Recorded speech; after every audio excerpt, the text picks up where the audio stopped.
बरोबर आहे. हे लीगल पोझिशन अशा आहे की पोलीस स्टेशन एक पब्लिक प्लेस आहे आणि पोलीस स्टेशन एक पब्लिक प्लेस असताना आणि पोलीस अधिकारी कर्मचारी हे पब्लिक सर्व्हंट असताना ते त्यांचे कर्तव्य बजावत असताना त्यांचे व्हिडिओ रेकॉर्डिंग करण्यामध्ये कोणत्याही प्रकारचे बंदी नाही आहे.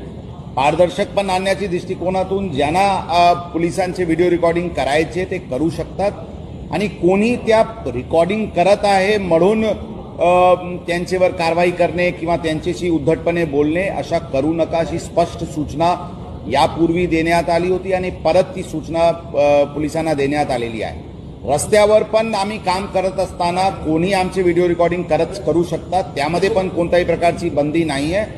ही पण सूचना सर्व अधिकारी कर्मचारी यांना देण्यात आलेली आहे. फक्त महिला कर्मचारीचे पर्सनल डिग्निटीचे कोणत्याही प्रकारचे त्यांच्यावर आक्षेप येऊ नये एवढेच एक काळजी घ्यावा लागते. त्याचे व्यतिरिक्त आम्ही सर्व पब्लिक सर्व्हंट आहे, पब्लिक ऑफिसमध्ये बसत असताना किंवा पोलीस स्टेशनमध्ये काम करत असताना किंवा रस्त्यावर ड्युटी करत असताना कोणाचेही व्हिडिओ रेकॉर्डिंग करायची पूर्ण अधिकार आहे आणि ते व्हिडिओ रेकॉर्डिंग करू शकतात. त्यामध्ये आमचे अधिकारी कर्मचारी करून कोणत्याही प्रकारचे त्यांना अडचण आणण्याची काही प्रयोजन असायला नाही पाहिजे अशी स्पष्ट सूचना आम्ही आमच्या अधिकारी कर्मचाऱ्यांना दिलेली आहे.